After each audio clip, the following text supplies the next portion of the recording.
John 8:15. Vos secundum carnem judicatis, ego non judico quemquam.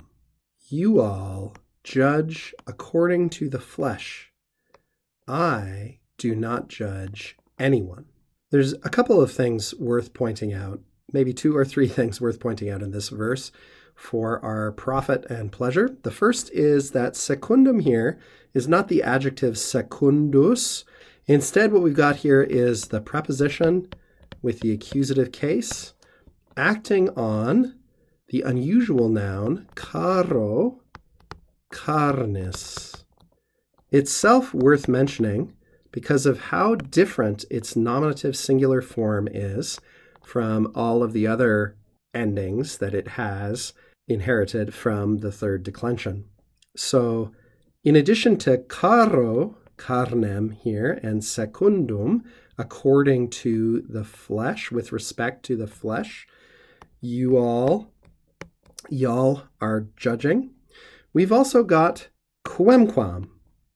Jesus says, by contrast, we've got to put a pause here, maybe something like a semicolon. I, on the other hand, do not judge anyone. Quemquam is from quisquam, which is one of those indefinite words in Latin that we use to describe somebody, anybody whom we don't necessarily know. It's more or less equivalent in this case to aliquem.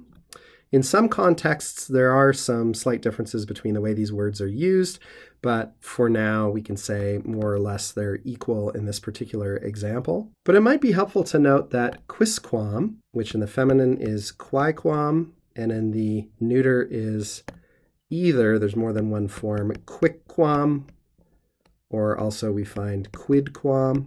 This is a word that doesn't have to appear substantively, that is on its own as a kind of noun or sort of pronoun. I do not judge anyone, anybody. You can also find it in combination with other words like homo quisquam, any man, or something like quisquam civis, any citizen, something like that. You can find them acting sort of adjectively like that. So it's a very versatile and common word and a good one for you to know.